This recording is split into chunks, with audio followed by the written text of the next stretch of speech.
Duque se disfrazó de policía y fue a visitar a los uniformados en Suskai, pero no ha ido a visitar a las familias de las víctimas ni a los heridos que sobrevivieron, como sí lo ha hecho la alcaldesa.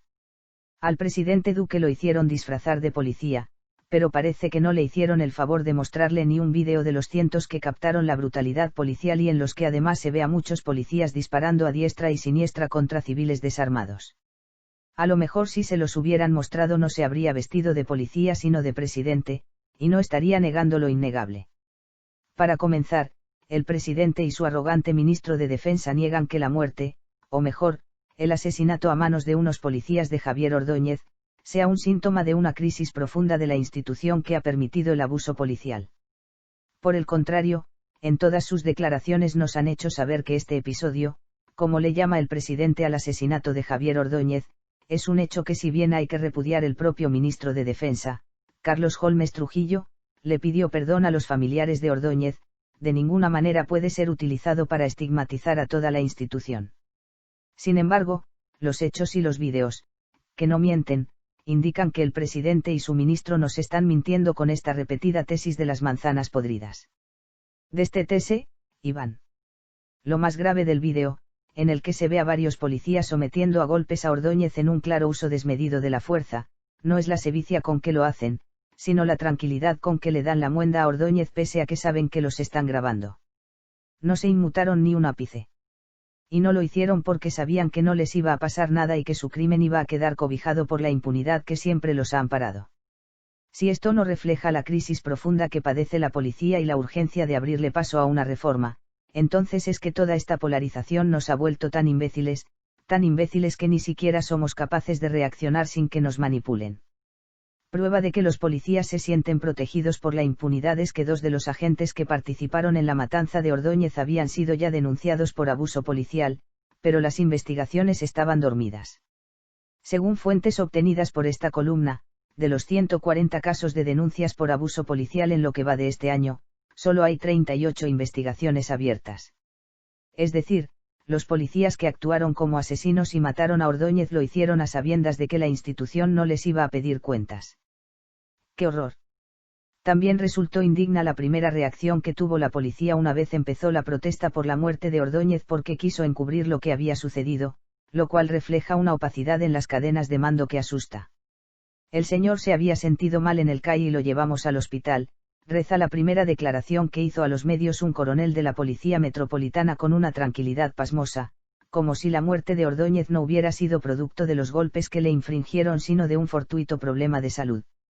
Fue después de que la alcaldesa Claudia López denunció la muerte de Ordóñez como un caso de abuso policial que la policía y el ministro de Defensa tuvieron que cambiar tan vergonzoso libreto. Uribe, el fascista. Sin embargo, este drama no paró ahí. La muerte de Ordóñez produjo un estallido social como el que se generó con la muerte de George Floyd en los Estados Unidos, y los manifestantes salieron a las calles con furia, se tomaron 72 CAI y los incendiaron. La policía intentó retomarlos y entró con toda su fuerza disparando a diestra y siniestra.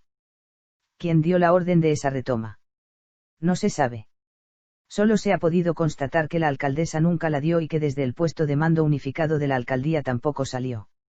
Lo que sí se sabe es que desde las 6 hasta las 8 de noche de ese 9 de septiembre la jefatura de la Policía Metropolitana quedó acéfala y solo después de esa hora, cuando ya se habían producido los primeros muertos, se le notificó a la alcaldesa el nombramiento de un nuevo general, que llegó a tomar las riendas de la situación sin saber mucho del asunto. El saldo de muertos el 9 de septiembre fue de 9 personas. El 10 murieron 4 más. Con excepción de una de ellas que murió atropellada por un bus tomado por unos vándalos, las demás murieron por armas disparadas por la policía. 4 de ellas ni siquiera estaban protestando, sino que pasaban por allí, como sucedió con Alexander Fonseca, quien falleció de un paro respiratorio luego de recibir 4 impactos de arma de fuego en el pecho. Él deja un bebé de 6 meses. O como Cristian Hernández, de 23 años, quien se despidió de su papá para llevar un domicilio en su bicicleta y fue interceptado más tarde por 2 policías que lo arrastraron y le dispararon en la frente. El gobierno pidió perdón por la muerte de Ordóñez, pero no se ha referido ni nombrado a las 13 víctimas que murieron entre el 9 y 10 de septiembre. Duque se disfrazó de policía y fue a visitar a los uniformados en Suskai, pero no ha ido a visitar a las familias de las víctimas ni a los heridos que sobrevivieron, como sí lo ha hecho la alcaldesa. ¿Y cuál puede ser la razón para semejante desplante?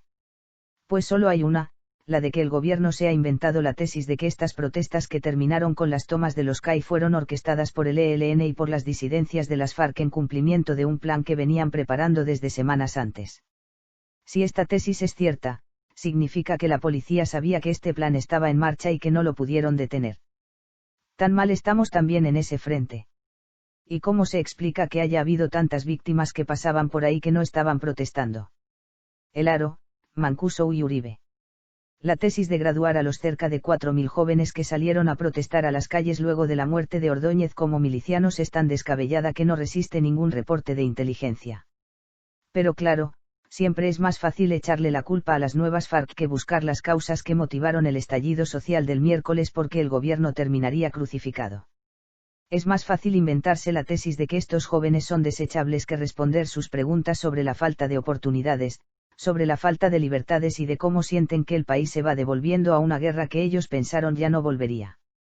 Pero además, esta tesis de graduar a los que protestan de sediciosos les sirve para justificar el abuso policial que se dio esas noches del 9 y 10 de septiembre, en las que se vieron no solo a policías disparando a mansalva sino a civiles recibiendo armas de la mano de uniformados, como si hubiera una fuerza paramilitar. Y desde luego les sirve para estigmatizar la protesta y amedrentar a los que quieran salir en el futuro. En realidad esta protesta no es ni siquiera de Petrou, así él pretenda captarla a través de unos trinos que en esos días no estuvieron a la altura de su responsabilidad como líder político. Un presidente que se disfraza de policía sin haber gobernado es tan peligroso como pretender apagar un incendio con gasolina.